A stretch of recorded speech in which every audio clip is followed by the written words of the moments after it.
Welcome to Nerd on Nerd with me, Ellie Kempster. And me, Liam Underwood. And in this episode of Nerd on Nerd... Oh, it's a special episode, Ellie. Yeah? Yeah. Why? Because I am making a bold statement right now. Why are we doing a bold statement at the start of the show? This episode is going to be of a reasonable length. Don't make that promise. I've made it. If this episode isn't of a reasonable length, it's because Liam blabbered on and we ended up recording for 3 hours. This episode, I'm going to make a prediction now, is going to be under 1 hour 20. That's ridiculously bold. I know. So, in this episode, we are going to be talking about Paranormal Activity, the marked ones. Will this coincide with our special episode going up? Yeah, probably. Well, so, here's the thing. That episode will have gone up, the special, us watching all the Paranormal Activities. Yeah. But people might not have watched it, so we'll give a special warning when we get to actual Culture Swap. Yeah. Okay. But yeah, there is an episode up on the stream, which isn't part of the main stream of Nerd on Nerd. It's like when we do like our film specials, right? Like when we do like Yeah, exactly, yeah. Movies. And to be honest, listeners, you might have already listened to it because you'll be listening to this afterwards. So who knows? It's all just complete. We're recording this before that episode has been edited, but it has been recorded. So whoa, it's like all these different timelines all merging together. It's kind of like we're actually working on this podcast at the moment. Like we've got lots of pies, and then we've stuck our fingers in all of them, and now we've just got to see what happens. Which pie is the tastiest? Now our fingers are covered in all the insides of the pies. We've got to wash it all off, and we don't know how. Yeah, it's kind of like I made the pie, and then I've given it to you, and you've now got to eat the pie, which is the editing. It's sort of like I came round to yours with like 3 pies. Yeah. And we worked on those. Yeah. We made those pies. I was like, let's make some pies. And then as we were making those 3 pies, you went, here's a couple more pies. And I went, I don't want these other pies. And you went, well, I've made them. Here's the pies. And now we've just got pies for days. Now we just have too many pies.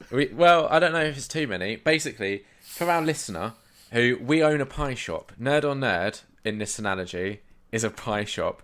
And the listener is a hungry customer, desperate to eat all our pies.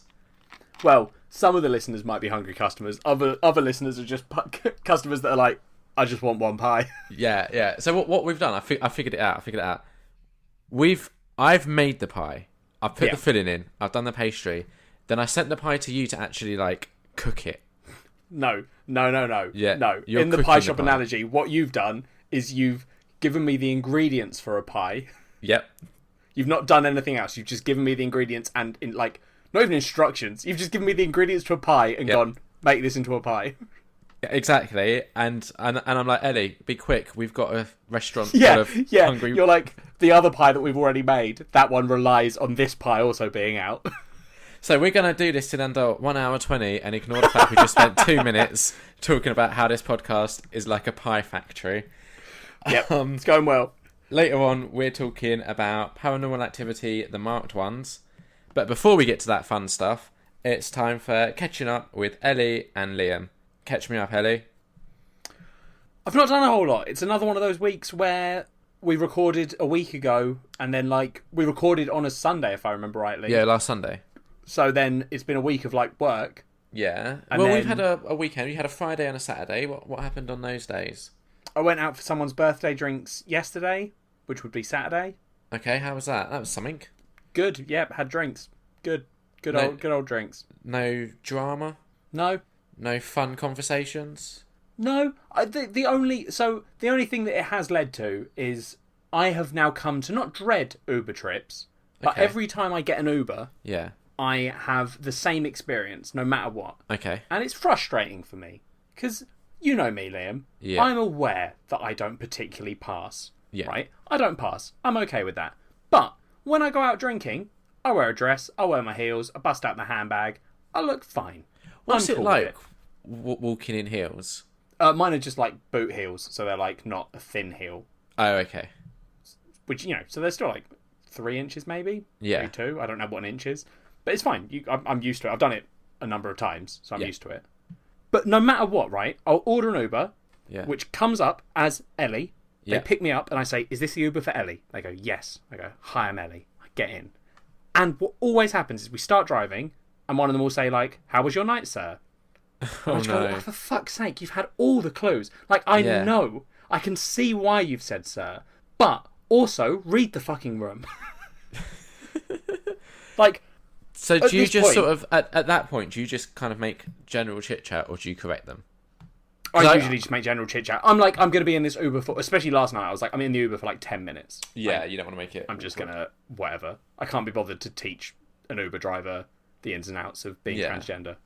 But I just sort of, I'm like, I know it's in the news, transgender stuff. Just go, oh, okay, yeah. It was in the news recently, because Don Cheadle was on Saturday Night Live yesterday with a trans kids. Yeah, Protect Trans Kids t-shirt. That's it, yeah. Good, I'm glad. Because we keep getting shitty celebrities who are doing the opposite of that and revealing that they are not pro-trans. I'm glad that we finally got a celebrity coming out and going, here we go. Did you say such as? Yeah. Graham Linehan. Well, yeah, but I mean, Robert Webb. J.K. Rowling. These, like, when you say celebrity, J.K. Rowling maybe, yeah, but Graham Linehan or Graham Linehan is not, but he's just the biggest, like, if you were looking at it as a big celebrity becoming, like, revealing they're slightly transphobic, Graham Linehan is like the opposite end of that scale, where he's a minor celebrity in air quotes, but he's massively showed his hand. Very transphobic. Yeah, it's like his Twitter is. You say there seems to be a lot of celebrities that do that, but like from an outsider perspective, it seems like most celebrities either haven't really been forthcoming with an opinion on trans issues, or are of the like everyone should just get along type of mentality. Like, obviously people should be looking out for trans people. But the issue is that it's just like, it feels, from the perspective of someone who is trans, it does feel like I am constantly waiting for celebrities to post something being like, oh, you know what? Yeah, no, kind of fuck trans people. Or not, never that, but do you know what I mean? Oh, like, so you're waiting for them to like reveal their, like, for the mask to slip. Especially the ones when there are people that haven't declared on either side, right? Yeah. With stuff like that, it means that I sit there and I'm like, if I see their name come up, especially on Twitter where I follow a lot of trans people, if I see them mentioned, I'm like, are they being mentioned because they've just done something? I spend every day, Liam, panicking that the people I like in the celebrity world are going to suddenly reveal that they don't like me. And then I'm like, well, fuck you. I get that, but that's not a way to live, is it? Just to be in constant panic of other people's no, the other way to live is crying and eating ice cream, which I also do. Well, it was Valentine's Day. Yeah. Oh, yeah, week. Valentine's Day. Yeah. I edited a fucking podcast. Did you have ice cream? What a lovely night I had. A big old bag of sharing Maltesers while doing it as well. There we go. So, I mean, in a way, it's not like you was alone. No, it was like I was with all my friends who were celebrating Valentine's Day and then just sort of listening to a past conversation I'd had with them. Yeah. Lovely. What did you do for Valentine's Day, Liam? Oh, it wasn't particularly romantic. We exchanged cards and gifts and then ordered pizza. You made that sound so formal. Yeah, it was. We had so many. Me and my partner, Kat, exchanged cards in the traditional manner. We got 2 cards. Well, a card each, obviously. We wrote quite similar messages inside them, but Kat wouldn't let me share what those messages were. It's also not Twitter. I don't. You were so amazed by how similar it was. It was both of you had done a take on the roses are red, violets are blue, which is the most common Valentine's Day thing. Yeah. And the only thing that made them similar was you had both mentioned poo. Yeah. That's it. It wasn't that the message was the same. You had just both used poo in it. And also that we'd both put it on the right-hand side of the card. That's not... Do you mean the left-hand side? Yep. Because that would be the weird side. The right-hand side would have made it very normal. Yeah. I meant the left-hand side. I don't know. It's just not that weird. I thought it was. It wasn't to me. Maybe it is. Maybe all the listeners are sitting there going, holy shit, that's incredible. Yeah, maybe. Out of all the celebrities, going back to the trans... Yeah, sorry, yeah. Out of all of the celebrities, are there any that, for you, is like, this celebrity is doing it right? Like, this is... Because I see Ellen Page come up a lot at the moment talking about sort of a more umbrella, like, LGBTQ thing. But she seems... In the last couple of years, since she's come out as gay, I'm kind of pleased to see her, like, really sort of picking up that, that is, to me, that's the way to do it. Like, I get why celebrities don't tweet about controversial, in air quotes, topics. Yeah. Like, I can understand, people being, their PR people being like, no, if you take a stance on this, you're going to put off whoever and whoever. Yeah. But my attitude would be, if you're a celebrity, fuck that. If you genuinely believe something is right, talk about it. In both regards, if you think that that trans people are bad, you should talk about it so that us trans people can see who the fuck you are and be like, cool, you need to fuck off. Yeah. Like, don't be all hidden about it. Everyone should just be really open, and then society can ditch all the dickheads. That's fair. Back to you were talking about passing. Yeah. Are you gonna do? It's like all these different. We like branched off into 3 stories and then worked our way back. Yeah. Along them in the same order. I sort of remembered. Are you gonna do beautiful. The like voice training stuff? Yeah, I'm waiting on the voice training. I'm getting it done through the NHS because they offer it. And the last time I went to the GIC with the gender identity place, the guy was like, "Oh, have you started your voice training yet?" And I was like, "No, but I want to, and I think I'm on a waiting list." And he went, "Oh, let me check." Yeah, you are. Haven't heard anything since. Helpful. So that's been like, what? It was a year 6 months in between the first appointment and that one, and now it's probably coming up on 6 months then. So it's been a year waiting for the voice training, which is just getting ridiculous. Because we'll see. There was a documentary that Kat was watching on Channel 4 the other day that was following, I think 3 or 4 different people that were transitioning, and like their families as well, how they were dealing with it. I only caught like 5 minutes of it when I walked into the room. And it was talking about the voice training, and they were watching a video of someone that was kind of demonstrating what they're like. I don't know the correct terminology here, but like what their voice used to be like, and then what it was like after the training. Yeah, that's right. There's not like I don't know. I don't think there's like a correct terminology for that. I think what you said made sense. Yeah, but also I had to be careful not to then say something wrong and offensive. Okay. Yeah. But yeah, it was interesting seeing that like quite stark contrast. Yeah, and it was interesting as well because after the voice training, and it might just be because that's the voice that I heard first, I was like, that voice like suits them way more than what their voice typically would be. Yeah, it probably does help that you had heard the probably helped that you'd heard it's hard, right? Voice first. No, but I'm not even saying it to not say something offensive. I'm actually, my brain is genuinely just not putting the thought together at all. I'm really fighting with my brain to say those words because it's just going, nah. Don't worry about it, Ellie. Is there like, what does the voice training entail? Do you know? Like, have you looked into it? Yeah. There's loads of like, there's training to hold your like larynx in the correct place. Okay. And then it's all a lot of like basically just learning how to make your voice box shift into the higher notes as the like default, and then by just constantly training it, you just teach your voice box that that's the normal way. Yeah, and then eventually that just becomes the normal way you speak. Like, you do it without thinking. Yeah, because it's not, because people obviously listeners to this might not know this. It isn't like people who are speaking in their new voices. They aren't constantly being like, "Oh fuck, I can't talk." Like people do have to think about that, but a lot of the time, you slowly learn to do it, and it becomes your normal. Yeah. Or you can have vocal surgery as well. That's another option. What does that entail? Where they literally do surgery to raise the pitch of your voice. Okay. Is that something that you would consider, or do you just want to try and... I'll probably try the training first. I'm very lazy, but I also don't have money.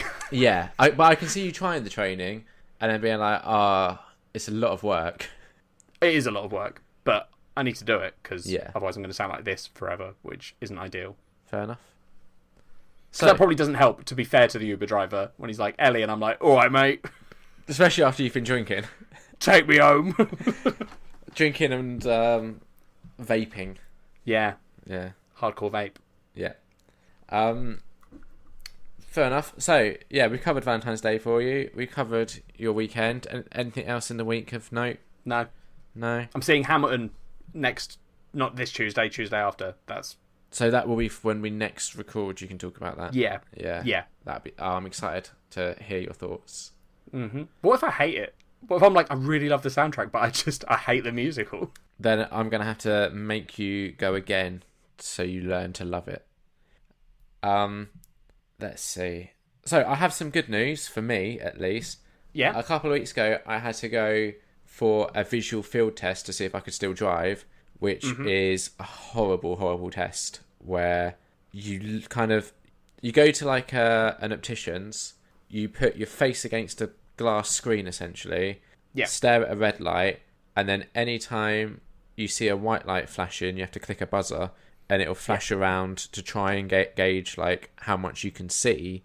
But I just feel like it only can really show you like what is directly in front of you. It can't really do peripheral. Like when you're driving, right?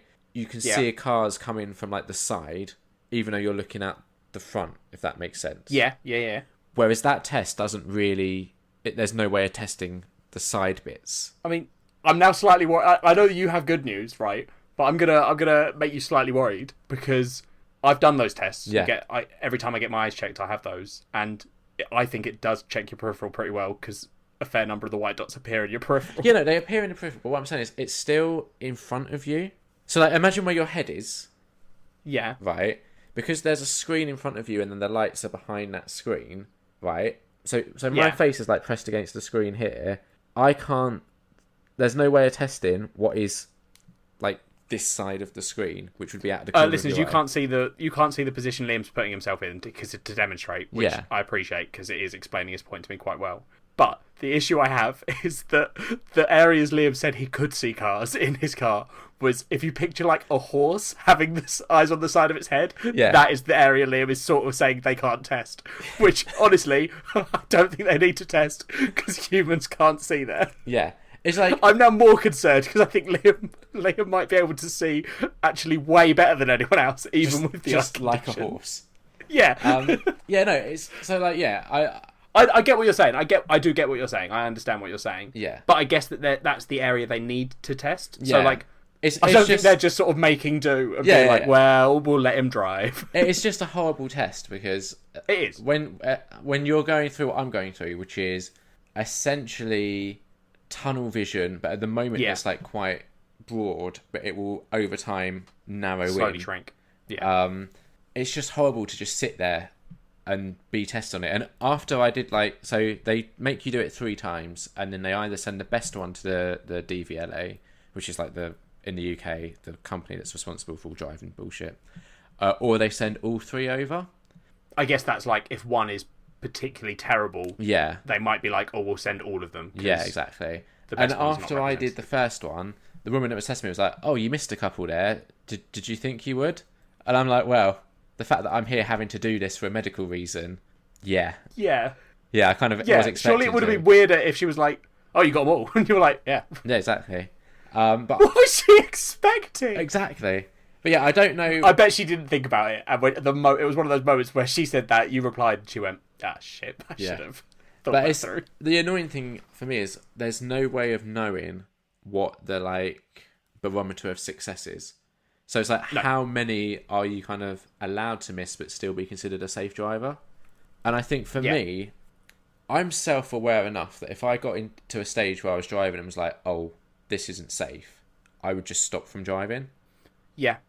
But so even now, because I don't see too well in the dark, if I'm driving somewhere, I try and restrict driving at night as much as I can. Yeah. And if I am driving at night, it will be like a journey that I know and is well lit. Yeah. And it won't be like a particularly long journey either. Now and again, I've been caught out where I went out for a day and we stayed out later and I've had to drive back and it's got dark. In all honesty, I'm fine when I have to do it. Yeah. But it's more of a mental thing for me now. Yeah, Oh, I know. Because you're I'm struggling to see, and I don't want to not see something and have something happen. Yeah. Yeah. So it's just, that makes sense. It's one of those things where every year now I've got to go for this test and then have a week to 2 weeks of waiting to see if I'm allowed to drive for another year. Yeah. Which Fun. is, it's awesome. But the good news is I'm allowed to drive for another year this year. Whee. But after doing the test, I really didn't think it went well. Well, the problem with that test in terms of knowing how it went is no one thinks that. I feel like no one thinks they go well because the whole point is you don't know which ones you've missed. I don't know if I missed any because I didn't see them. I missed them. Yeah, exactly. Because I've done that test before and sat there and been like, what is this? And then they don't tell you. They just go here's your new prescription, and you're like, what was the field of view test? Can I see things? Yeah. So that was good news. Yesterday, Kat's mum came to visit, and I looked after Kat's parents' dog Dexter, who I think we spoke about on the last episode. I can't remember if I left it in or not. I might have edited it out for time. Okay. I can't remember. I know I got to that bit and considered it. I might have left it in, listeners. I might not. If I didn't, Dexter is a human trapped in a dog's body, 100%. Yeah, I tried talking to him. Oh no, I left it in because you're going to tweet a photo. Yeah. I tried talking to him. I tried to see if he would communicate. Nah. 1 tap for yes, 2 taps for no, that sort of thing. He is committed to this. Yeah. Yeah. You need to catch him out, really. Like, when he's like, oh, I want to go out for a piss, you should be like, no. Oh, Tap wants to go out. Yeah. See what happens. But yeah, I looked after him. It was fine. It's just a weird dog. I mean, I've never met the dog, so I can't comment on that. Why? He's very skittish. Yeah, some dogs are. Yeah, but so Kat and her mum went out because they were going into town for lunch, and I was looking after Dexter here. And then my mum came over because I'm going to Austria for a few days, and she wanted to help me pack to make sure I didn't miss anything important because I'm basically a 31-year-old child. Yeah. And Dexter just hated my mum, but he's met her before and loved her when he met her last time. And it wasn't that long ago. It was like 3 months ago. Yeah, that is weird. Yeah, he's an odd animal. And I got him a little squeaky toy. My dog has done either the opposite or the same sometimes. She'll meet someone, hate them, and then the next time she meets them, just be like, oh, you're the best. I want to meet your dog. She'd go for you. She doesn't like guys. Oh, really? Like, yeah, when that's the people she always has problems with are new men coming into the house. Weird. That is weird. I still want to meet her, though. Yeah. I mean, what's the worst that could happen? She bites you, and then we have to have her put down because you call the police. Yeah. Has she bitten anyone before? Yeah, she's like gone to bite me. What did you do? Oh, I go and try and pick her up, and she doesn't want to.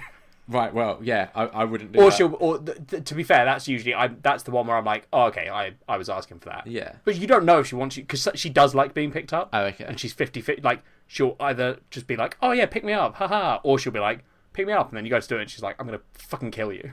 Fair enough. But it's usually like if she wants something, if she's trying to like bark at the cat, and I'm like, shut the fuck up. Yeah. And then try to shove her away so she's not trying to kill the cat. She'll like go to bite me, and then I'm like, you little shit. What's her name again? Rosie. Rosie, that's it. I'd like to meet her and just see how she responds, because I have so far, touch wood, I have yet to have a bad experience with a dog. Oh, I hope my dog mauls you. Exactly, but I don't know if it's because I've always like grown up with dogs, so I kind of know like not to approach. That wouldn't help with Rosie because Tom, who other co-host of Into the Asylum, he is amazing with animals, always has been, and my dog didn't like him when he first met her. Does she like warm to people, or does she just like, I hate you and I'm going to stay if someone's there long enough and we're not like, oh my god, you're a murderer, she eventually is like, oh, stop trying to kill them. Fair enough.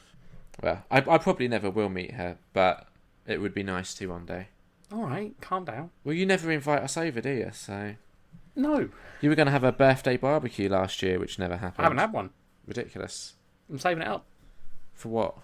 I've got 2 in the pot again. What does that mean? I haven't had 2 birthdays. Last year I was meant to do 2. Yeah. Because I forgot to do one the year before. And then I did 1, which was the catch-up to the year before. So I technically haven't done 1. So I need to do 2. So why weren't we invited to the one that you did do? Because it was before you bitched and moaned about being invited. Well then. I would like to talk about lying. Yes, I know. Okay. And when is it right to lie? Liam has already run this past me, listeners. I have pre-warned him that he is the baddie in this situation, but I will let him explain.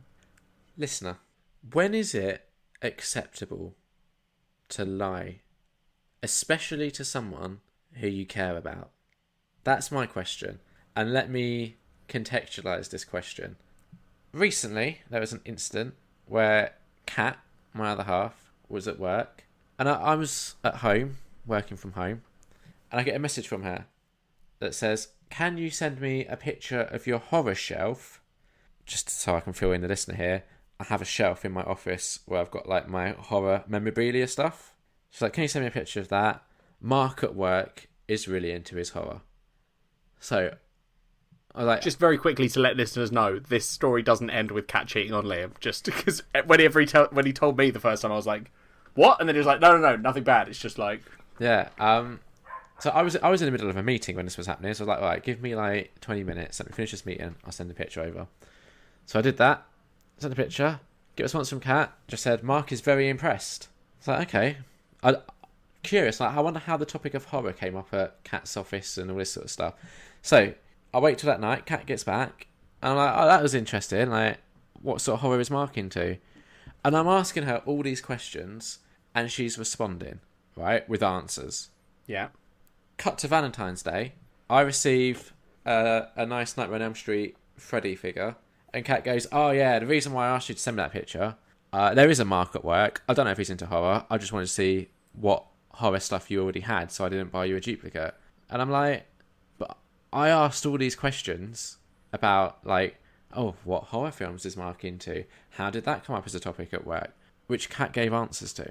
I was just lied to, and then it got more lies. And I'm like, well, this honestly, when is that okay this to annoys lie? me so much, you saying this. It honestly annoys me so much. I am so amazed that Kat hasn't, like, beaten you up over this. Why? Because it annoys me so much, you moaning about this. I wouldn't lie to Kat. I respect her too much. Well, that's shitty. Imagine, Liam, how much worse for everyone else in the world it would be if someone was trying to do them a nice surprise and they asked one question that would unravel the lie if they went, so what horror is Mark into? So literally, imagine the reverse situation of this, where Kat asks you that, you go, yeah, here's the photo. When she gets in, you go, bit bloody weird. What's old Mark into then? And Kat had immediately gone, yeah, you're right, it was all a lie, I'm getting you a gift. Yeah, okay. You'd have been like, oh, all right. So the alternative is just a shit surprise. There's other ways of doing it, though. Like what?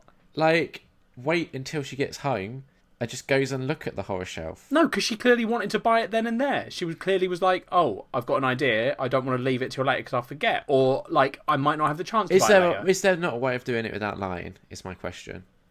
That shouldn't be the question. Yes, there is. The actual question, though, should be, does it matter that Kat lied about that? And the answer to that is a very definitive no. But here's the next question. I love when you do a little, haha, I've got you, and I'm sitting here going, no, you fucking haven't.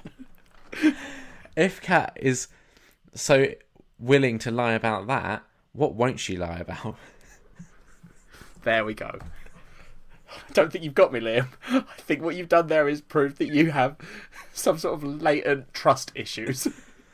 Well, here's the thing. I didn't until she lied to me. Stop saying here's the thing. I had no trust issues and then realised that she could just lie so effortlessly to my face. I think that was the part that, like, got to me. It wasn't the fact that she lied. It was the fact that she did it so casually. Well, yeah, because she didn't want to ruin the surprise. It's such a ridiculous thing for you to be upset about. Poor fucking Kat.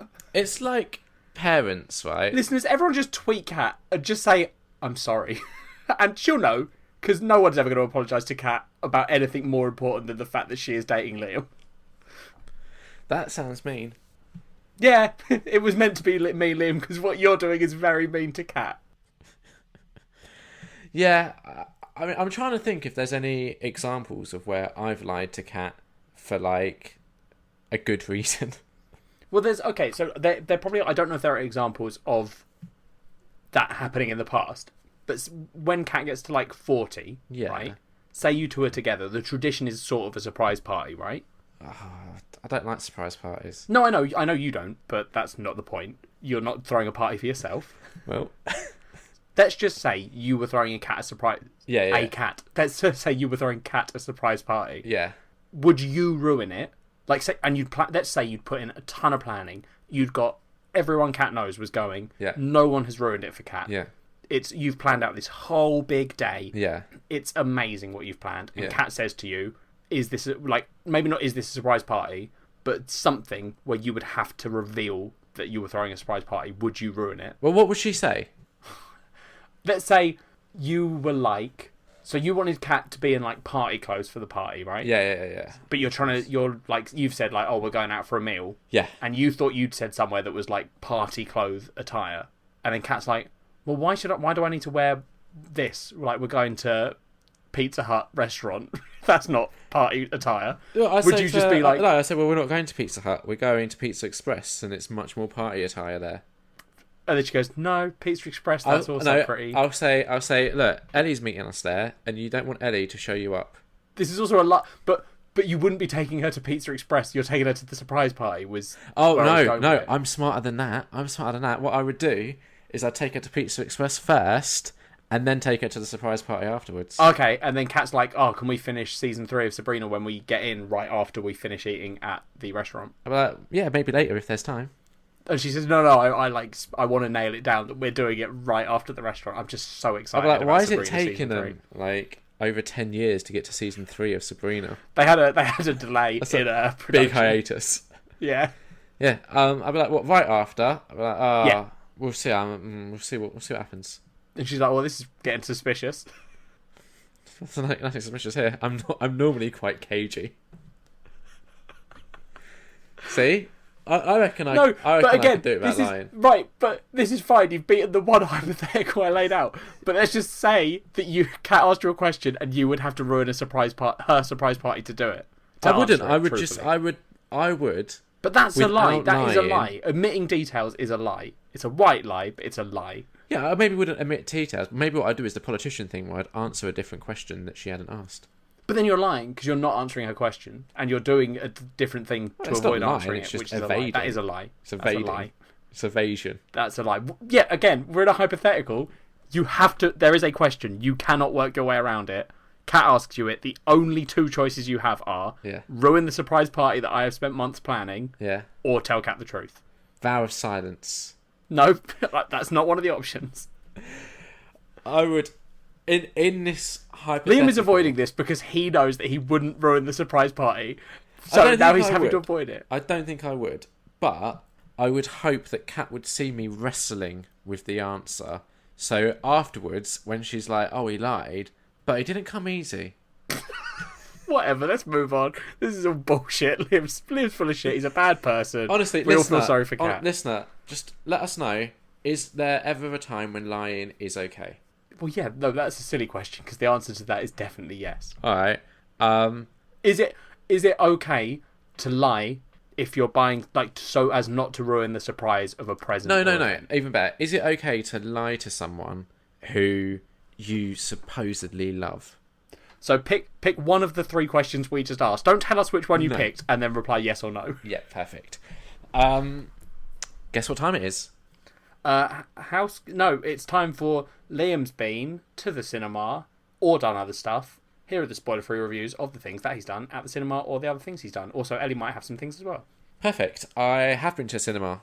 What did you see? Which is the first time I've been to cinema since I went to see Glass, which was ages ago. Yeah, I haven't... There's not really... One, it's been just trying to find time to go. But 2, there hasn't been anything out that I'm like, oh, I really, really, really want to go see that. And in all honesty, even this weekend, there was only one film that I was like, I really, really want to go see. But I ended up seeing 2 films. And the reason why was just because I wanted something to discuss on this part of the show. Fair. What did you see?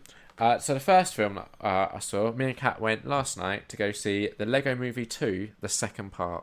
Yep. I'm interested in this. I love the first one. First one's really good. Did you see Lego Batman movie? No. Okay, I was underwhelmed by it. Yeah, I think I remember you saying that, and then I was like, I don't care enough to go and see it. And then I never went to go see the Lego Ninjago movie. Well, no, but that sort of felt like its own thing, like it was a kids weird, movie right? more. Yeah. Yeah. But yeah, Lego Movie 2, second part, was better than Lego Batman. Not as good as the Lego Movie for me. Yeah. But did you know, this surprised me, it's been 5 years since the Lego Movie came out. Really? Yeah, 2014 it was released. Oh, fair enough. Yeah. This sequel, so you know how the Lego Movie ends with the dad kind of saying, well, now you can come down and play in the basement. I guess we've got to let your sister down here as well. Yeah. This movie picks up after that, and it's all about how like the sister's stuff is kind of like getting in the way of the brother's stuff, and there's these 2 like the brother's world that he's built is this like, it's called something like Apocalypseburg or something, and it's all like gritty and Mad Max Fury Road, and then you've got like the sister system where it's all light and fluffy and everyone wants to get married and there's clouds everywhere, and it's like these 2 kind of how they clash. And it's good. The soundtrack is really good. Like I came back and immediately listened to the soundtrack. There's a song in the credits that is... This is going to sound weird, but it's the highlight of the film for me. That is weird. Yeah. But I think if you went to see it, you would probably agree. Is it the new Everything is Awesome? No, because the new Everything Is Awesome is a song called This Song's Gonna Get Stuck Inside Your Head, something like that. Oh, okay. Which is, so a joke about Everything Is Awesome. Yeah. Very good. Lonely Island helped with some of the songs. I think they did on the first one. Right? Yeah, Everything Is Awesome. There's also, in this one, a cover of Everything Is Awesome by Garfunkel and Oates. Oh, really? Yeah. So that was good. The animation's amazing still, but like it was in the first one, so it'd be weird if it wasn't.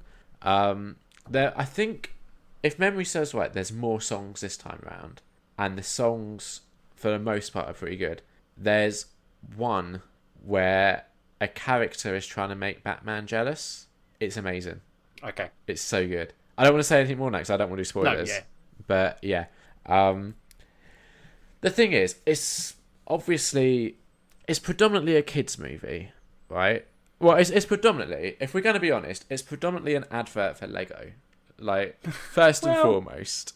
I don't know if that's fair, because, I don't know, like, it is, but in the same way that everything is an advert for everything. Like, it's not, it doesn't sit there being like, buy Lego now. Oh, here's the spaceship that you can buy. Yeah. The SRB 07 pack. Yeah.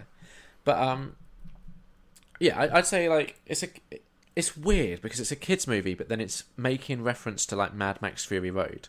Yeah, it's because it's not a kids' movie in the way so meaning. Do you know what I mean? Like, it's not like a children's movie that is.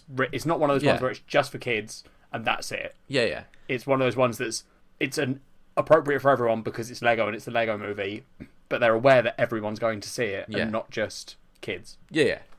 So narratively, the plot is what you would expect from a kids' movie, but then there's stuff added on top, like Mad Max Fury Road references and a Radiohead reference and this sort of thing that works probably not for kids, but for adults that also go.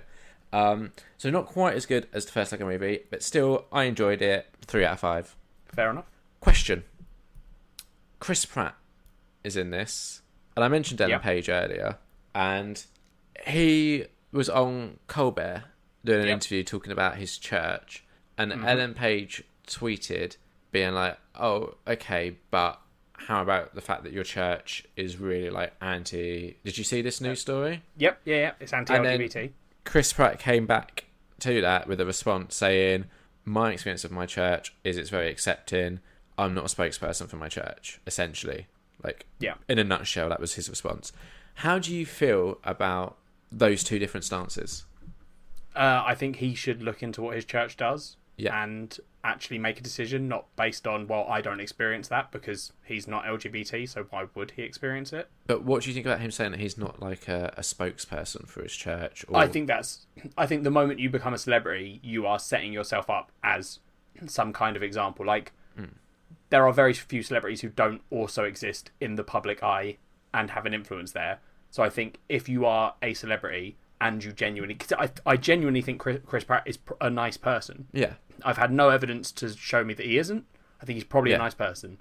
But if you're going somewhere that does have anti-LGBT views, even if you don't, you are... Even though you're not a spokesperson, you are representing that, oh, it doesn't matter.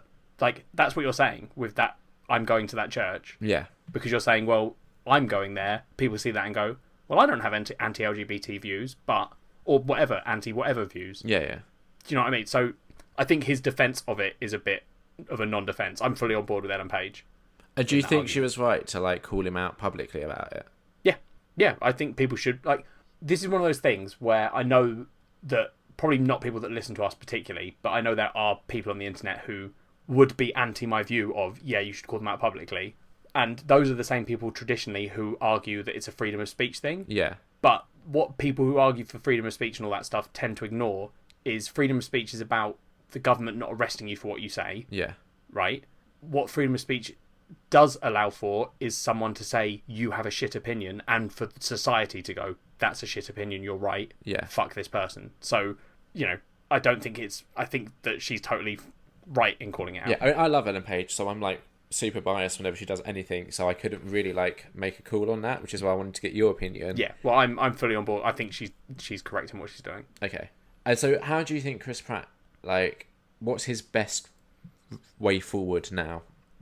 I mean, okay, so let's work under the assumption that the church isn't anti-LGBT, which is the wrong assumption. There's quite a lot of evidence that they fucking are. But if that were the case, I think he would have to at least show that he looked into it. Okay. I think giving the platitude of, I've not experienced that, doesn't count. I think you would have to be like, look, I've spoken to these people, here's not necessarily evidence, but like here's a thing proving that it's not. I don't know, that is evidence. So yeah, because I guess like I don't know. I think he isn't LGBTQ plus. Like obviously he's not going to have experienced. Yeah. There was quite a lot of Twitter threads that, if anyone's interested in that kind of thing, there were a lot of threads I saw by people saying like, yes, that's how they work. Is they don't show the newcomer or the person that people will notice. They don't show that person the dark side. Yeah. But like there were a lot of people saying like, I went to a church similar to that one, or even I went to that church and here's what they do. Like I don't know if it's true, but I heard conversion therapy was that's one of the ones I've heard that church supports. Yeah. But again, I don't know either. Yeah. Because I think Ellen Page did a really interesting documentary. Like, I haven't got around to watching it, but I do really want to. Where she, I think, travelled the world and spoke to different like minority groups about what their experience was like wherever it was that they were and how it was. And that seemed, I can't remember what it's called. I don't know if it was. I cannot remember the name of it, but it looked like a really interesting documentary that I think you would probably enjoy as well. Yeah. Maybe we'll do it on a future Culture Swap. Maybe. Why not? So that was the Lego Movie 2, the second part. That was the bit that I wasn't sure, which is why I wanted to do it at the end, so you could cut it if it went like. I just love as tracks. Well. I love that you did that very in-depth thing and then just go, and that was Lego Movie 2. Yeah. Oh, okay. Yeah. Including all the talk about Chris Pratt and the problematic stuff that's been happening. Well, he's in it, isn't he? Oh, I've got to say as well, like out of the cast, Chris Pratt is still good, but Will Arnett as Batman, obviously just amazing. Yeah. And I think it's Elizabeth Banks that plays Wildstyle. Let me just double check that because I don't want to be a dick and like credit it to the wrong person. Yeah, it is. Yeah, she's great as well. Also, do you know who Tiffany Haddish is? Liam, who are you asking that to? Oh yeah, sorry. She's been in a few different like movies lately. She plays a really good character.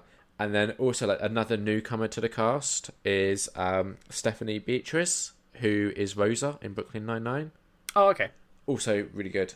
Just like works well with the returning cast members. Yeah, I think you'd enjoy it.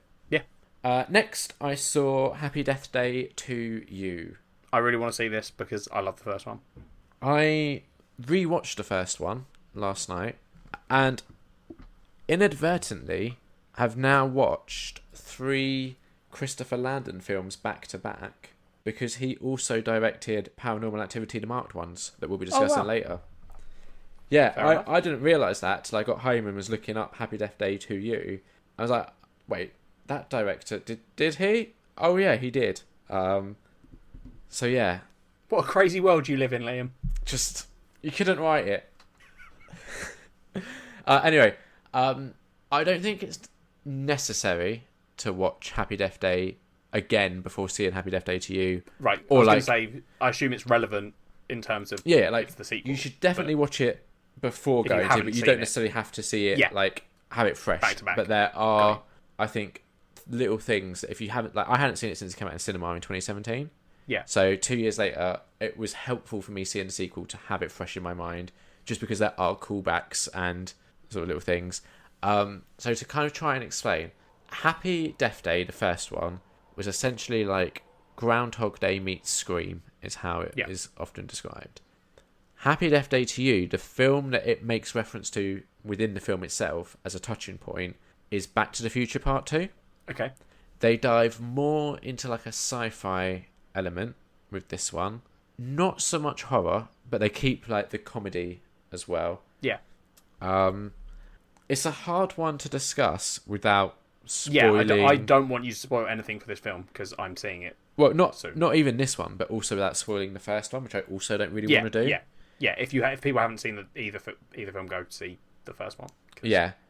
Jessica Roth, I think, is the actress who is in both, and again, like she was the highlight of the first one.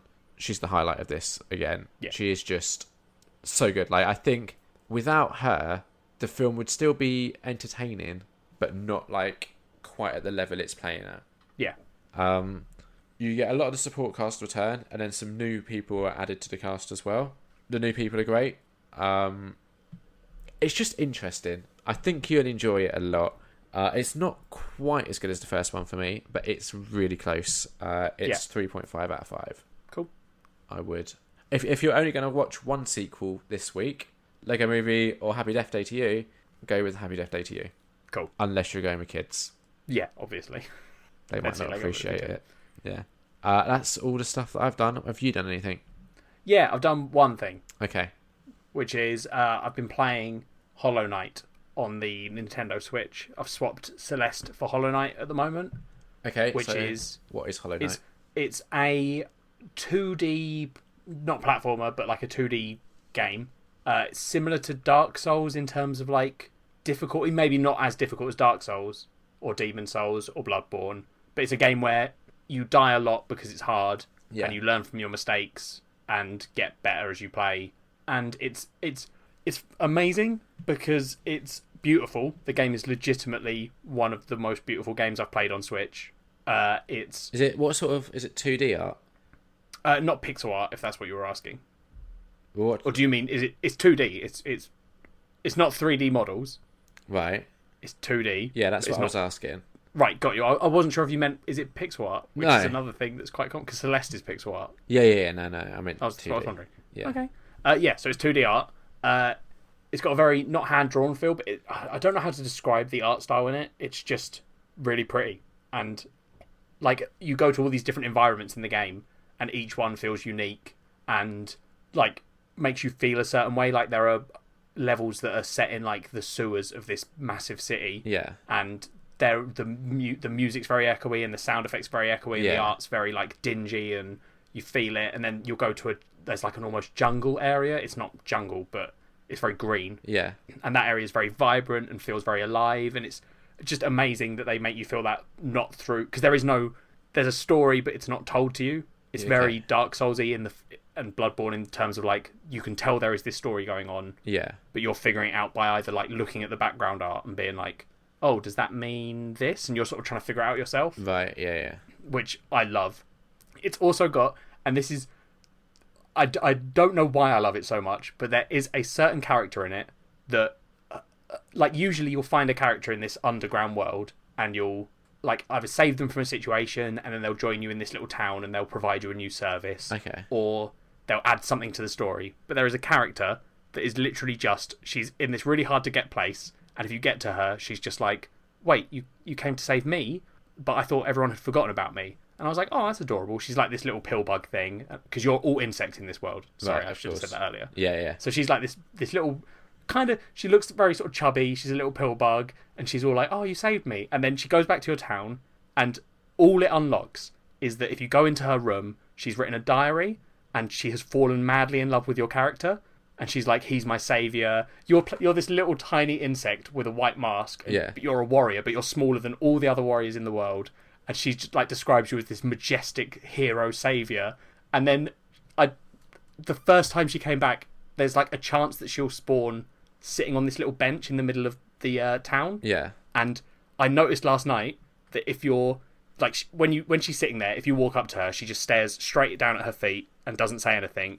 But she writes in her diary a lot about how like you went and sat next to her and all this. And then I noticed that if you get right to the edge of the screen and she's just about to disappear, the moment you get her to that position on the screen, she flicks her head up and just stares at you. And then when you come back on, she goes, eep, and just looks back down. And she is so adorable, Liam. And I have fallen in love with a little pill bug because she's so sweet. And I love it. It's honestly the most, like in this really dark, gritty game, I love that there's this just adorable moment of this little bug insect thing being so madly in love with your little character. And it's beautiful. And it's shit like that in this game that makes this game fucking amazing. Like, just all these little things. So what's the, like, actual gameplay? Like, is it combat heavy? It's combat. It's exploring and combat. Is it like Bloodborne type combat where it's sort of... Well, there's no real dodging. It's more about, like, learning things, attack patterns, and, like, knowing that you can get in 2 hits when it does a certain move, and then trying to get out of the way of whatever it does next, and all that stuff. The exploring part's also really massive. Like, there are whole... almost like puzzle rooms where there'll be like no enemies but spikes everywhere and you've got to figure out the correct route, and some of those are really hard, and you've got to get your timings down perfectly to get through some of them. Okay. But honestly, it's one of those games. It's like Celeste, where when you fuck up, you're not penalised heavily. This penalises you more than Celeste does. Yeah. But like, you don't get annoyed because you are progressing. Okay. So like, I've not got to a point where is kind of Bloodborne and Dark Souls and that, they are known for being annoying. Yeah, because they're so hard that even though you're improving, you're still getting your ass kicked. Whereas this, a lot of the bosses have taken me like 2 tries and sometimes 3. Yeah. And some of them I'm like this, because you can fight a lot of the bosses whenever you want, and some of them you start fighting and you're like, oh, I can tell that I'm not ready for this boss yet. Yeah. And you don't get penalised for making that judgment call. Is it like you can tell because like you'll do damage to it, but the damage will be like minuscule? You don't see any health bars in this game. Okay. Except your own. Nope. So it's more like the boss will just be doing a bunch of crazy stuff, and you're like, I'm not ready for this. And it's not even that your character isn't ready, like, I've not got enough health. It's just you're like, I'm not ready to fight this boss yet. Yeah. Because it's requiring too much of my... Is there a levelling up system in the game, or how does your character progress in it? You unlock skills by finding them. Like, okay. And so when you're walking through the world, like, right at the beginning, there's a lot of stuff where you'll see a doorway on the other side of a room, and there is no way for you to reach it because it's too high to jump up, and so you're just like, oh, I can't get there. So you'll then explore the rest of the world, keep going finding stuff, and eventually you find a dash move that lets you dash, and if you're in the air, you can dash. So then you're like, oh, I remember that room from earlier. Yeah. And I can now probably get there. So a lot of the game is like, you'll unlock an ability and then be like, oh, I sort of vaguely remember being stuck somewhere else earlier. So there's a lot of like going back and forth between different areas as you get ways to get to places. Okay. And at first, the exploring is not linear, but very like, there is a lot of stuff and I can't get to a lot of it. Yeah. But you get your 2 movement moves very early on, and they unlock a whole load of the world. Okay. And that's the funnest part of it, is the exploring. Yeah. Like, just going and being like... And it's like a lot level to explore, did you say? Yeah, there is a lot to explore. Like, I think I've still got, like, either a third of the map or half the map still to find. And how many hours have you put into it so far, do you think? No idea. I play it on the way to work, and then the last few weekends I've been playing it quite a lot. Okay. So it's probably a fair few hours. Yeah. And I think I think I've just... maybe not the final boss, but I think I've just discovered what I need to beat to unlock the final boss. Right, okay. But I've only beaten 3 bosses in the game, and there are a shit ton more than that. Yeah. But are they optional or like, some are optional. Yeah, like a lot of the main ones aren't. Yeah. Like there's ones that you have to beat to unlock the movement abilities and stuff. Yeah. So like there's a couple, but even then it's like it's optional when you fight them. Okay. So it's honestly very good. I'd give it like. Do I give it a 4.5? Yeah, I think I give it a 4.5. It's up there with Celeste. I love them both equally. You're getting quite into like the indie style games at the moment. Yeah, I'm really enjoying using the train journey to play these indie games that don't require me sitting down for hours. But it does mean our dear sweet listeners aren't getting any of your world famous book reviews. Yeah, it's been eating into my book time. Yeah. Oh well, they'll just have to make do with video game reviews instead. Yeah, sorry listeners. Yeah. Anything else? Nope, that's me. Housekeeping. Let's keep the house. So obviously, because this episode literally, like our latest episode, literally went up yesterday. Yeah. We haven't had a whole lot of feedback yet. Have we had some? We have had some.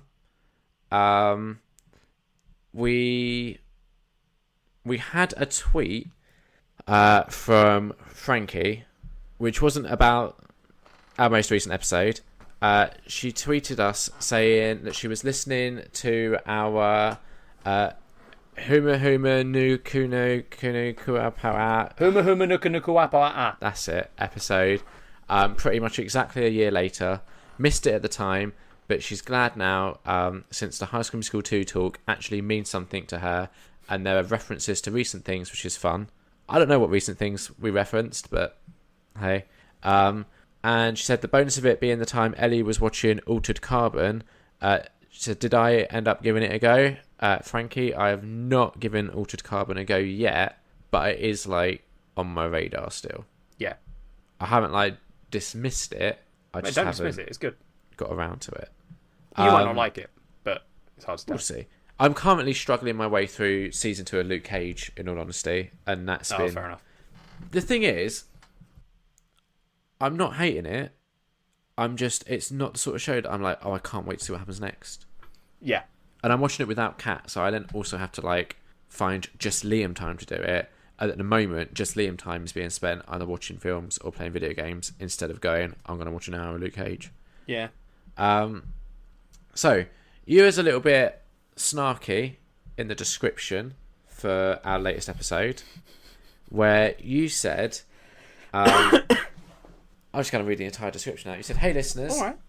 Hey listeners, it's another Nerd on Nerd classic, long and late, but can you blame us? We had Amanda and Kat on to talk about Chilling Adventures of Sabrina, and we got a bit sidetracked. By we, I mean Liam, so the episode ran over. Just enjoy it, and then tweet us saying, hey, I hate these super long episodes because then Ellie can make Liam stop. The only feedback we've had about this episode so far to do with its length is Tom tweeting us saying, is this the longest Nerd on Nerd yet? I've got a long delivery on Monday. This will be perfect for. I think, as far as I'm aware, this is our longest episode so far. It is. I responded to Tom saying this episode surpasses our previous longest one, which was the one that we had Jason and Leon, episode 66, He Never Left the Bed, which ran at 3 hours and 3 minutes. And I remember thinking, that's too long. Yeah. And this newest one is, I think, 3 hours and 29 minutes. No, 3:29. Oh, okay. I managed to cut a fair amount out of them.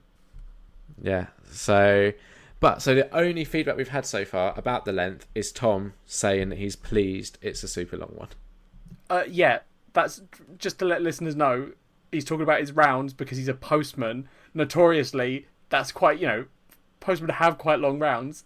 I don't think anyone else in the world, I cannot picture anyone downloading that episode and being like, oh yeah, cool, I'll just get through this right now. Like, listeners, this is a genuine question to you, everyone out there. I wanted to cut this episode in half and release the culture swap and the first half as two separate things. And I just want listeners to let me know if that is something they would prefer, getting a part A and a part B in a feed as opposed to one whole episode. I don't know. I was going to do it, but I didn't. To be fair, let me know if that's the thing you want. The other thing as well is once the YouTube has caught up, if you do want to listen to it that way, you'll be able to via YouTube. Yeah, you just have to wait a year. But it will catch up. Eventually. We're getting there. So yeah, the episode that Frankie was talking about, the High School Musical 2 one, is the one that I've just uploaded to YouTube now. So we are literally a year away. And obviously we release episodes every 2 weeks. I release on YouTube every week. So we are slowly catching up. Cool. That was it for housekeeping. No, it isn't. You should know this by now, Liam. Everyone is interested because you've set yourself such a ridiculous goal this year, but you might actually achieve it. Liam, the last time I asked... Why are you saying I might actually achieve it? Because you've done really well. Okay.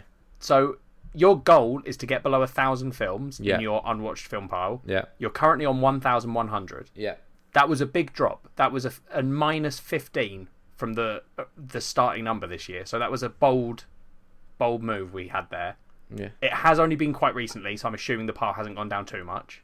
No, it's 1,109. So it's gone up.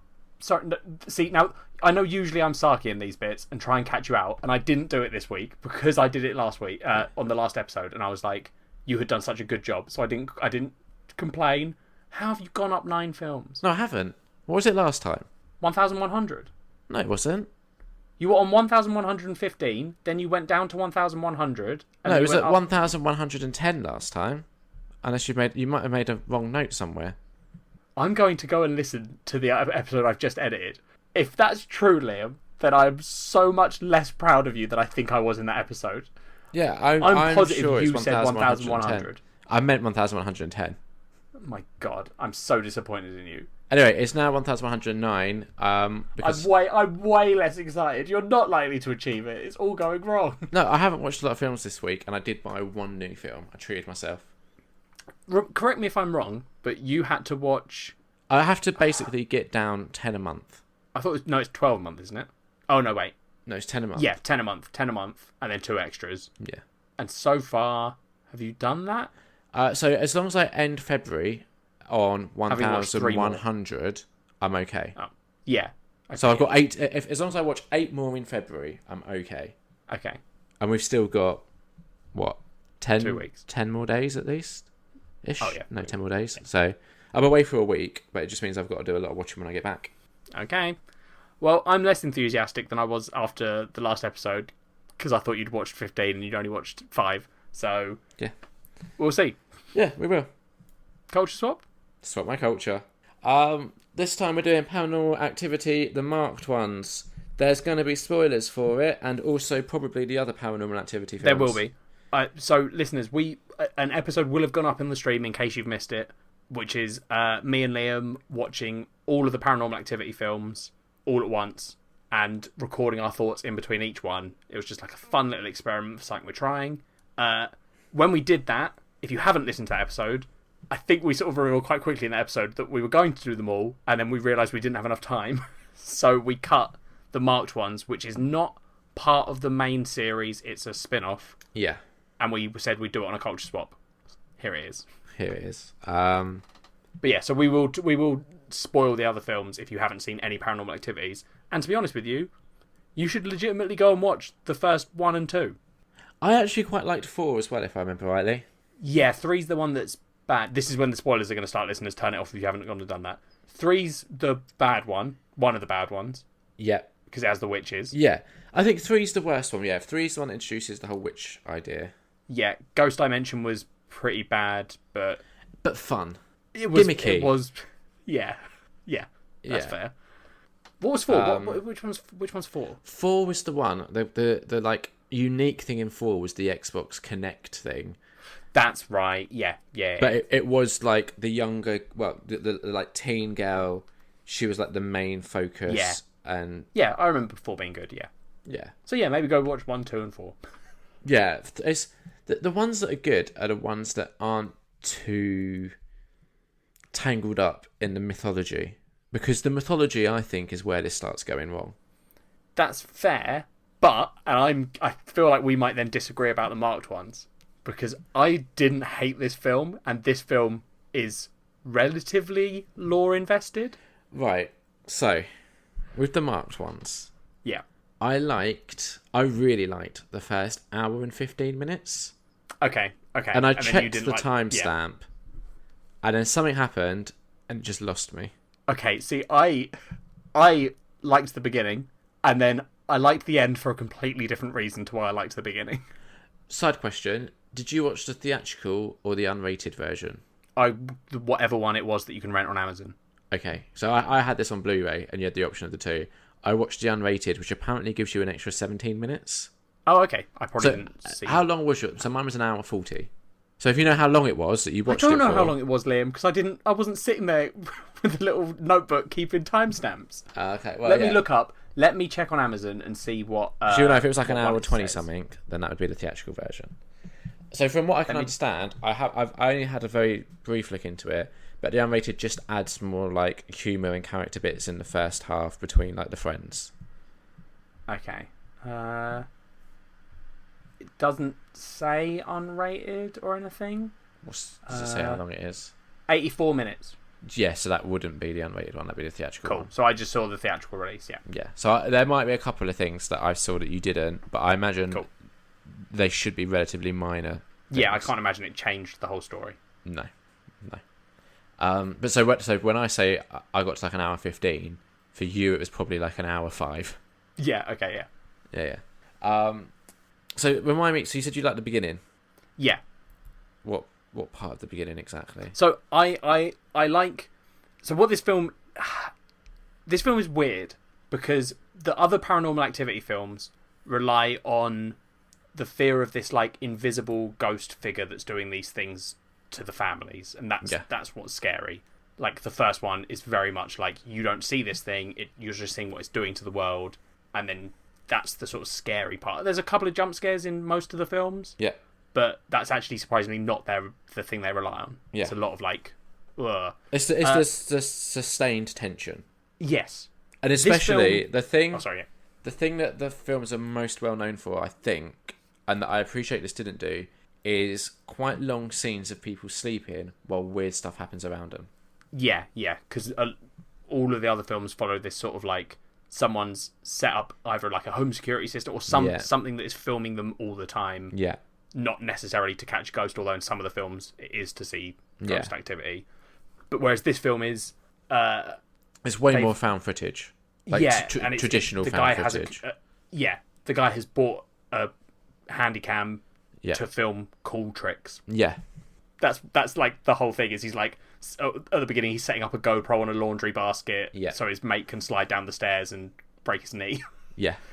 So it's very much like he's not filming it over the night and stuff. You're just seeing the clips of him actually exploring shit or whatever. Yeah. But it starts with an invisible monster entity. Or so I say starts, it gets to that point. But then very quickly basically there are these demons in the Paranormal Activity universe who slowly take over a person. Yeah. So like the final scene of the first film is someone being possessed and killing someone. Yeah. This film sort of condenses the whole build-up to the possession. Then the person gets possessed relatively early on in the film. Yeah. And you watch that process of the possessed person becoming a monster, effectively. Yeah. So it's different. I liked that it was different. Yeah. It wasn't scary, I didn't think. Did you not? Not really. There was one bit that got me, and that was a jump scare, so I don't even give it props for that, really. What bit was that? When he's in the basement of the witch's house. Oh, and you see a figure very slowly walking up to a canvas, and then it runs through and just goes, "Rah!" Oh. And I was like... Okay, yeah, so, no, that bit wasn't... Oh, there was a few bits that sort of put me on edge. But I was watching this at, like... There were definitely creepy bits, but I don't know. I was watching this, like, midnight last night, which maybe didn't help. Well, I was watching it middle of the day today after a heavy harvester breakfast. Yeah. So that might be where it went a bit different. Maybe. We'll see how I sleep tonight. Yeah, because for me, I actually found like the first hour quite creepy. Where, so for me, like out of memory, the creepiest bits when they're at the church. Yeah. And they hear a noise and they're exploring the bathroom, and there's that locked door, and they're like sticking the camera underneath it and shit.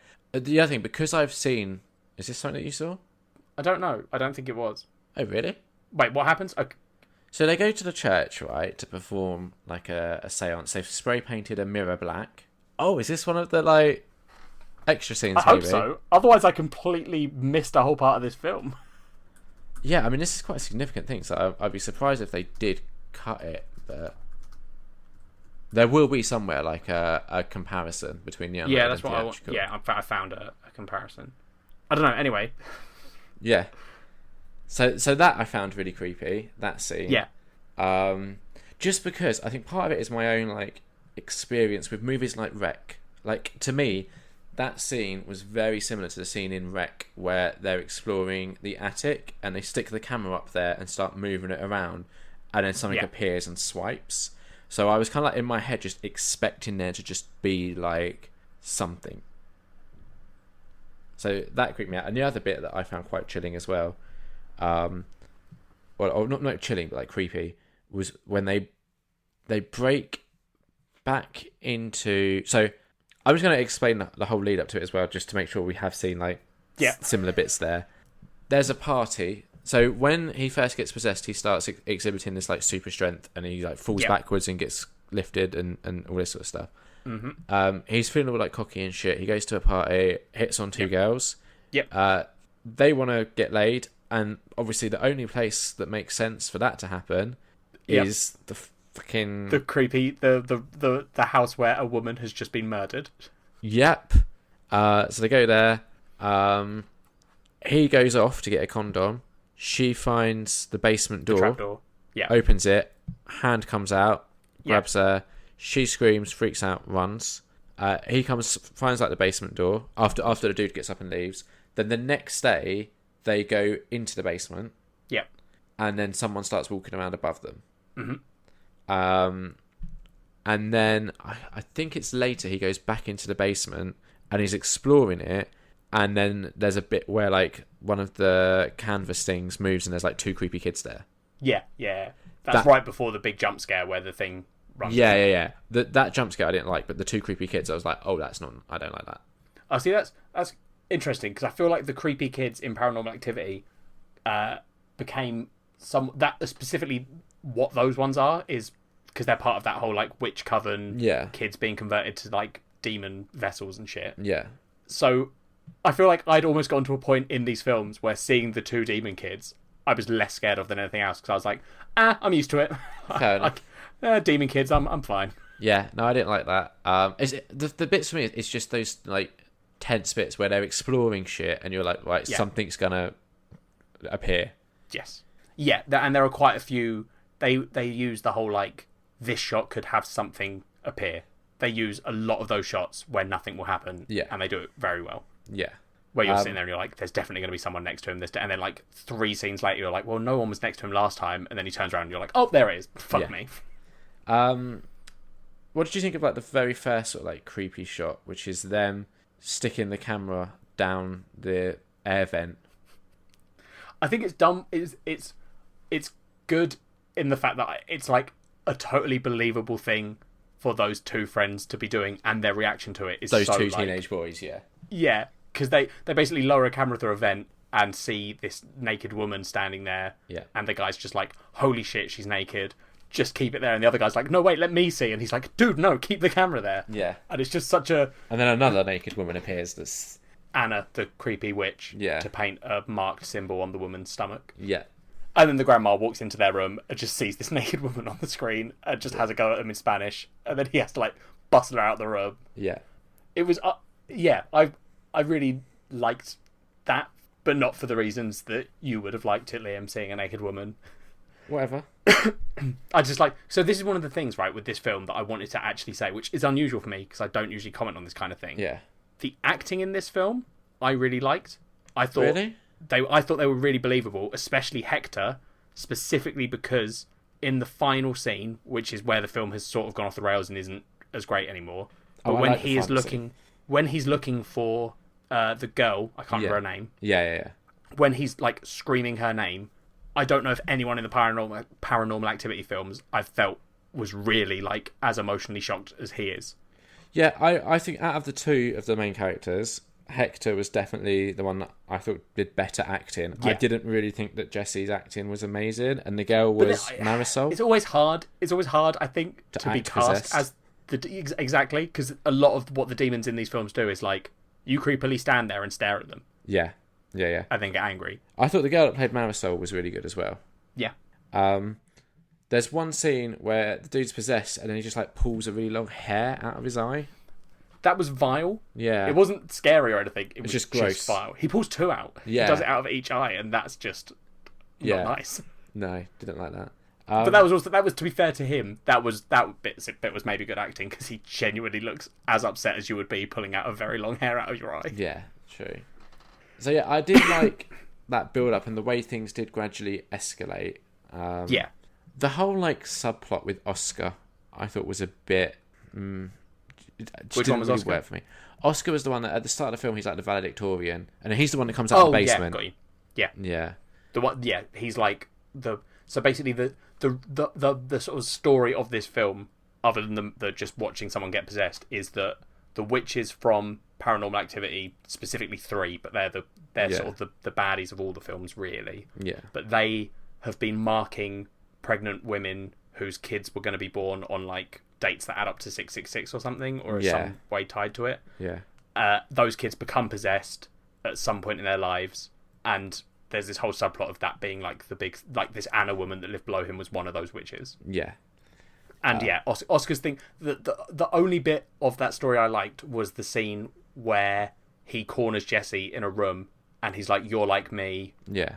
There's only one way out of it, and that's to kill yourself before anything bad happens. And then you get a chase scene. Yeah. And then as Jesse is walking down the street, Oscar just slams into a car next to him from the sky and dies. And I was like, that's a...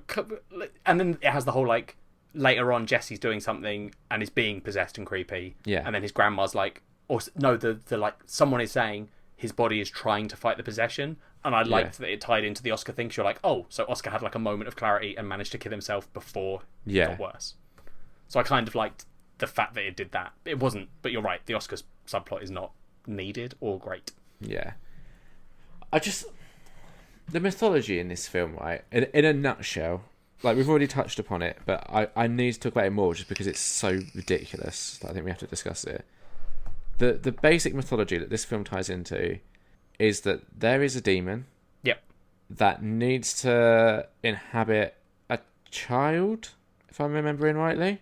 If I remember rightly from Ghost Dimension, yeah, which does kind of lay it out. This, it was there had to be a boy vessel, which is what Paranormal Activity 1, 2, 3, and 4 are about, maybe. Yeah, I think the first 4 films are about the boy vessel, and then this film shows that they've been trying to find vessels the whole time. Yeah, and then in Ghost Dimension, you find out that there also needs to be a girl vessel, which is why there are lots of possessed girls as well. And there's something to do with the two of them summoning the demon to the real world. But there's also time travel. Yeah. Is that Ghost Dimension? Well, it's in this one as well. Was there time travel? Yeah. Which bit was the time travel? Right at the end. Because he travels back to the start, well, the end of the first Paranormal Activity. Was that time travel, though? Or was that not just... I thought this film was just set before the first film. No, because in this film, you see Ali Ray, who was the girl in the second film, which happened after the first one. He goes through... No. The second film happens before the first one. And the big twist at the end of the second one is that she passed the curse on to her sister, which is how Paranormal Activity 1 starts. I don't think there was time travel in this film, Liam. No, I thought that was... because he travels through a passage, right? So he's in the creepy house, the creepy witch house. Then he travels through that, wardrobe thing. Yeah, there is definitely weird... Yeah. Right, but I don't know if it was time travel or just... I don't know if it was. Because I know that 2 is definitely set before 1. So maybe it wasn't time travel. It's still weird portal travel, which is not great. I'm just saying it might not have been time travel. Okay. But it also could have been. There is time travel in these. I thought he time travelled to the end of Paranormal Activity 1, which I thought was a nice little twist. I think it might have just been that he physically teleported or whatever to the house at the end of Paranormal Activity 1. Possibly. So I quite liked that we saw Ali Ray back in this one, even if it was just one scene, because she was great in Paranormal Activity 2. Yeah. And clearly, some time has passed between Paranormal Activity 2 and her appearance in this film. Yeah, but then that could be the whole length of time that Paranormal Activity 1 is. Because Paranormal Activity 1 doesn't happen quickly. I don't think it sort of takes its time. Okay. I'm just not convinced it's time travel. I know you're pulling a face like I think it is time travel, but genuinely... I'm trying to get it in place now, because I'm starting to remember how 2 ties into 1. Yeah. Because that was one of my favourite twists. Yeah. Yeah, exactly, yeah. 2 does a very good twist. Yeah. But yeah, so for me, the bit where it just lost me is... Can I just very quickly guess what that bit is? Yeah, go for it. Is it, very specifically, the scene where they've just fought Demon Jesse in the car, and then their solution is to go to the Mexican gangster, and then they go to the witch house with shotguns and a machine gun? No. Oh, is it not? Because I thought that would be... That. Oh, okay. Even earlier. It's where Demon Jesse, there's a scene... sucks into the void or whatever? Yeah. Yeah, okay, yeah. And he's just floating in the air. And that was the scene. I'm like, oh, it's got silly. Yeah, it has. Because up until that point, it was possession-y, but creepy, but not quite silly. But then him, there's a scene where you just see him floating, and a load of stuff gets sucked, and then it explodes, and I'm just no, silly now. I liked the effect they did on the camera. I thought it was a cool effect. What effect? Because it does the point where he appears, as things are getting sucked into it, you actually see sort of physical space distort into it and get sucked in on the camera. Yeah. And I was like, oh, that looks quite cool. Just the way that... But then, it goes... Poof, and then Jesse's floating there. And I was like, ah. Yeah, it was the floating that I did not like. Cool effect for a needless moment. Yeah. Also, just how easy Diva Jesse is to beat is hilarious. He's super strong. This ghost thing is protecting him. But there is a scene where his friend just hits him on the head with a baseball bat and takes him out. Yeah. Yeah. Which is just so ridiculous. Definitely. Also, the ghost thing is protecting him. Why does it let him get hit on the head with a baseball bat? I don't know. Yeah, once you get to the whole witch house thing, I was just like, oh, we're doing this then, are we? The thing... Okay, so here's my argument in defense of liking it, right? Is the end of Paranormal Activity 3 is identical to the end of Paranormal Activity Marked Ones in terms of they go to a witch house, which is empty, but it isn't. Yeah. They get in there, and then witches start appearing. It all gets crazy. There's loads of witches. Yeah. The hero gets killed. The twist I liked in this one is it's literally like someone sat down and went, what would have happened if they had guns?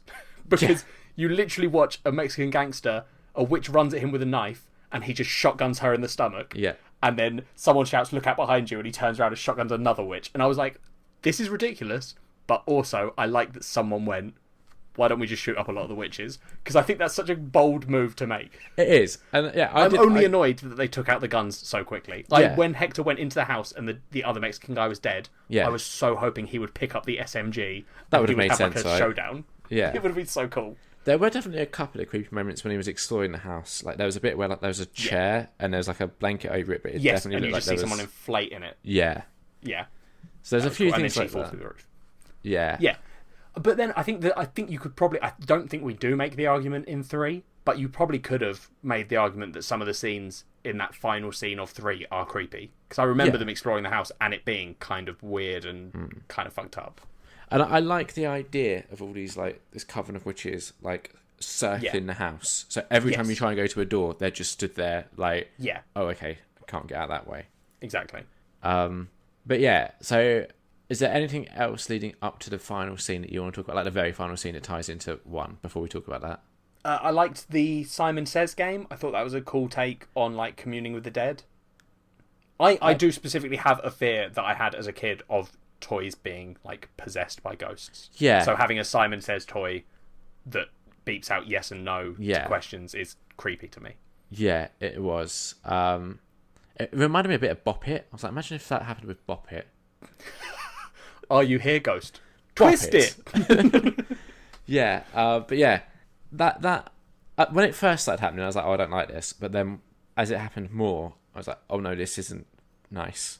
Because especially the scene where he says, "Leave me alone," and it goes no, and it's throughout the whole film. The Simon Says thing has been making like you see it work once normally. Then you see it work talking to the ghosts, and it makes 2 different noises for yes and no, and flashes that colour. Yeah. And it's like it goes beep, beep, beep, beep, beep, or like beep, beep, beep, beep, beep. Yeah. But there's a scene where he says to it, leave me alone, and it flashes no, and goes boop, boop, boop, boop, boop, and then he says, no, leave me alone, and then it makes a fucking different noise, and that got to me, because it was like a proper like, brr, brr, brr, brr, brr, brr. And I was like, oh, what the fuck? That's weird.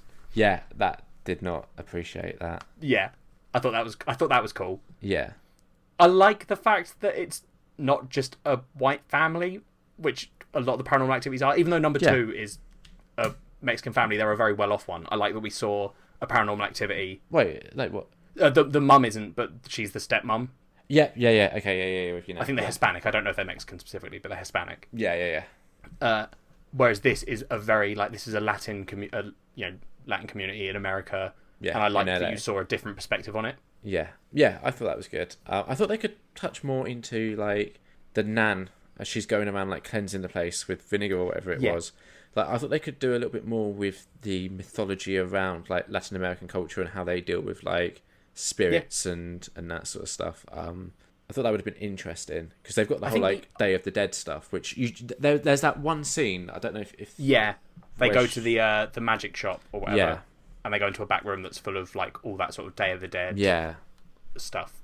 And also Catholic cleansing shit. Yeah. And then she does the like egg cleanse on him. Oh yeah. That was weird. Yeah. Ineffective. I do love that these films, it's always like anything you try to do to get rid of this demon is not going to work. So I always love when there is a scene in one of these films of someone trying to get rid of the demon, because you're just sitting there like, no, this doesn't work. Egg is not going to work. No, your wet eggs are not going to cure Jesse. No. Okay. So the final scene that ties it all together. Yes. I thought was quite smart.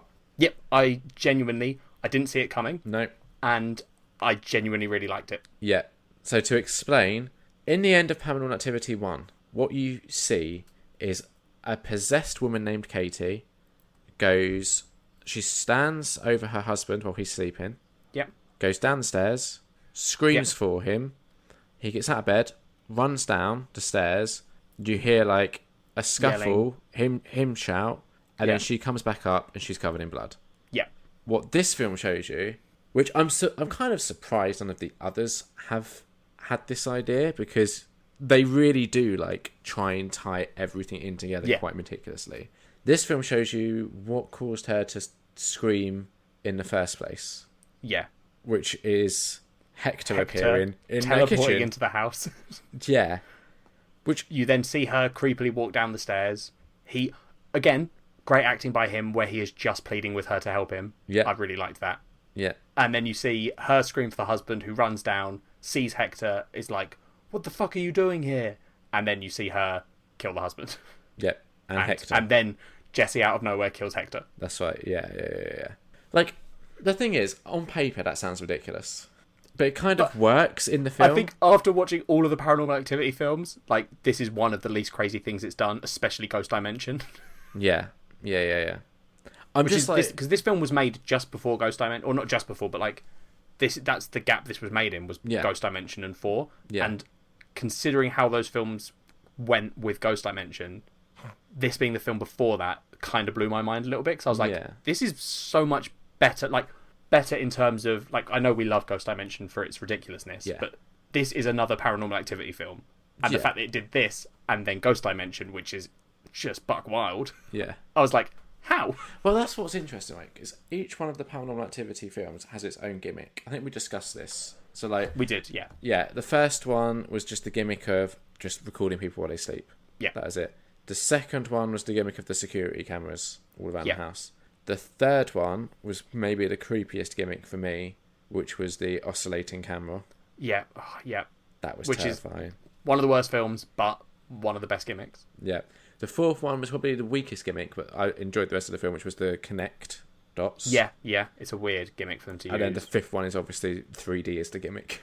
Yeah, a camera that sees ghosts, and it's 3D, and who the fuck understands what these films are doing anymore? Yeah. I'll be honest, I don't massively remember how the fifth one ends, because I was tired at that point, and it's bug wildly. They summon the demon. It's a big black monster thing. They think they've killed it. They don't kill it. Then they get teleported to a house. Yeah. And then in that house, you see them actually summon the demon, and he's a big giant monster man. Yeah. And you only see his legs. Yeah.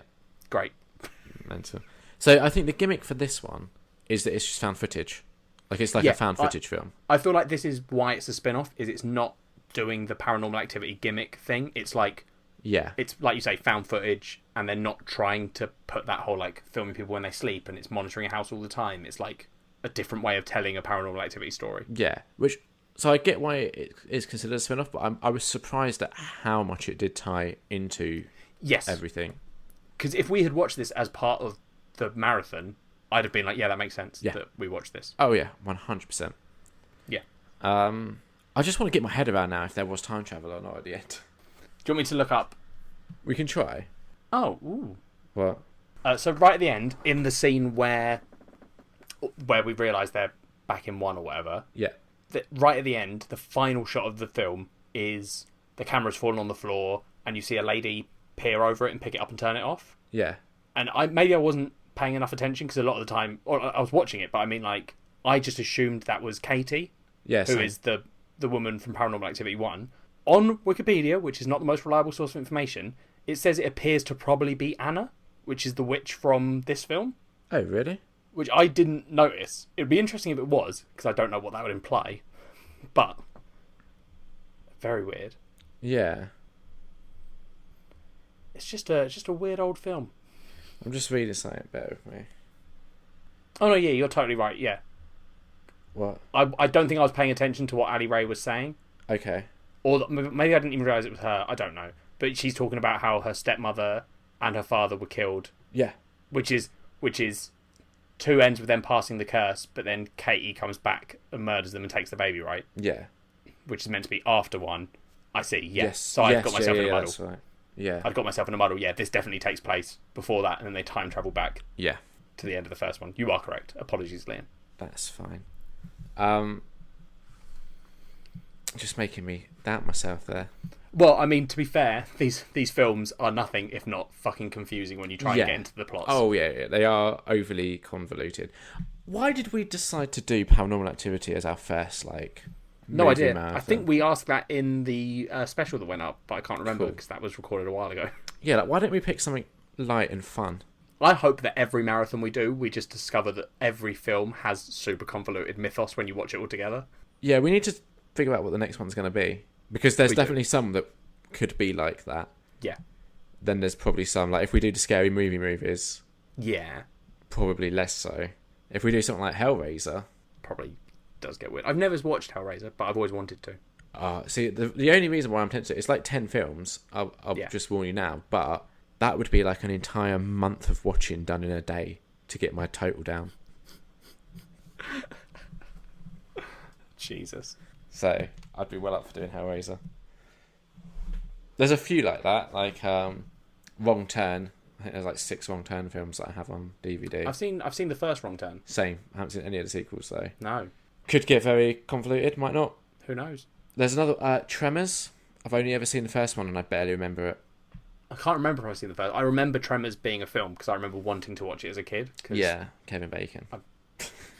Yeah, no, that wasn't the reason. Is it not? I was just like giant worm monsters eating people seems cool. Okay. Any other thoughts on Paranormal Activity, the marked ones? No, I don't think so. I think A part of me wishes we had done it on the day. Like if we'd have started that day earlier, we could have fitted it in. Yeah. But equally, I'm pleased that we've done it for a culture swap and we did still get to discuss it. I think it allowed us a deeper dive into it. Yeah. Which I'm glad it did. Yeah. Because I think there are Paranormal Activity films that probably did deserve, or not deserved a culture swap, but we could have culture swapped a bunch of those films. Oh, all of them, really? Yeah, because we'd have had shit to say. Like, I can't remember how much we sum it up in the special. I think as it goes on, we talk more and more about each film. So I think the first film we maybe recorded for like 5 minutes about. True. But by like the 5th one, I think we definitely went like half an hour. I think this special, when you edit it all together, is probably going to run at nearly 2 hours. Oh, okay. Jesus. I think. I could be wrong. But I feel like we did start going deeper into it. And I think we probably should. It's just frustrating, like... Well, not frustrating, but something we have to factor in when we are doing these days. That like, oh yeah, so the film might be an hour and a half long, but we've then got to take another half hour for us to actually chat about it. Yes, yeah. Which I don't think we had super factored in. No. So if we've got like 10, 11 Hellraiser movies that are an hour and a half long each... And we assume half hour on each film as well. Yeah, that's a fair point. Listeners, I think we've put out the call on here before, but if you've got ideas for marathons... Yeah, Amanda sent us a lot of ideas, but some of them were like James Bond, which was 20 odd films. The only rules are it has to be more than 5 films, and our goal is to do it in one sitting, in air quotes. We have plans for long ones that will be like, maybe I go over to Liam's for a weekend, and we do one day, sleep the next day. But if it's something like James Bond, we're going to struggle. Yeah, that would take a week. Because each James Bond film on average is about 2 hours.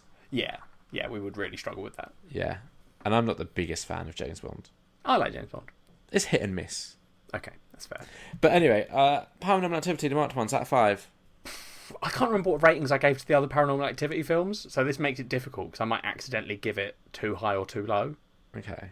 But I want to give it a 3, I think. That's right. For me, despite the fact that it did do some interesting things, it was still overall the weakest. Because, of all the Paranormal Activity films? Yeah, and only because while 3 out of the 5 main ones is the weakest, that fucking oscillating camera is such a good idea, and it was so horrifying. Yeah. There is nothing in this film that comes even close to rivaling it. No, that's fair. The oscillating camera was a genius move in 3. Yeah. It's just such a shame that the rest of 3... I mean, there were other bits that were... See, to me, 3 is better at the beginning than this film, but worse at the end than this film. Whereas this film is lower at the beginning than 3, but better at the end. And I super enjoyed the end of this one. I know it's ridiculous and silly, but the whole, like, a Latino gangster shooting witches with a shotgun. Oh, yeah, I enjoyed that. That's going to go down in history as one of my favourite Paranormal Activity moments. Yeah, I think I just was so lost with the whole floating Jesse. If they just removed that, I maybe would have been a bit more forgiving. But yeah, that's fair. 2.5 out of 5 for me. That's fair. I get it. Alright, what are we doing next time? We're doing, Liam, a graphic novel that neither of us have ever heard of before, that turned up when we desperately searched for best graphic novels. I think it was one of the best of last year, according to a bunch of lists. Yeah. It's a graphic novel called My Boyfriend is a Bear. We know nothing about it.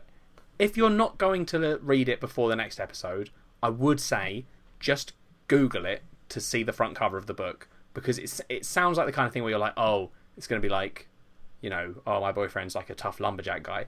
No, I believe this graphic novel is literally about a woman dating a big bear. I wonder if it's going to be like, what was that book that I read? Bizarro. I'm trapped under a car and a bear is eating me or whatever. Yeah, something like that. Help, I'm being eaten by a bear, I think. Yeah. It sounds like it could be down that road. I don't think so, because that was about a man being eaten by a bear. Yeah, but I think this is about a woman who's dating a bear. Yeah, but so the whole point of Bizarro was it was concept first, and then the rest followed. And I feel like My Boyfriend is a Bear is a high concept idea. Do you not think? I don't know. What do you mean by when people say high concept, I always think like that means intelligent, but maybe it doesn't mean that. What does high concept mean? Maybe it does mean that, and I'm getting it wrong. I've always assumed that high concept is like a really intelligent, like, no, I don't think it necessarily. Whereas a boyfriend being a bear wouldn't be that. So if it does mean that, I don't know. It might do. When I think of it, I think like concept. So maybe I shouldn't have said high concept, just concept first, which is I've got this wacky idea. I'm going to do the wacky idea and just try and fit everything else in around. Like the core is the idea. That's like the idea behind Bizarro is mental. Here's a weird thing. And then we build a story around that mental thing. Got you. We'll see. We'll find out. I was overly optimistic in thinking this episode would be an hour 20. Yep, it's an hour 51. So there's going to be, I reckon, about 10 minutes of cut-in for you to do. Yeah. But yeah, listen, this is probably about an hour 40 episode. Liam was 20 minutes under. He was overconfident. Classic Liam. Bye. Bye. Oh, wait, no. Wait, tweet we us didn't and shit. say... Tweet us at nerdonnerd, email us nerdonnerdpod@gmail.com, Facebook us, facebook.com/nerdonnerdpod, rate and review us on iTunes. Thank you very much. Goodbye. Goodbye.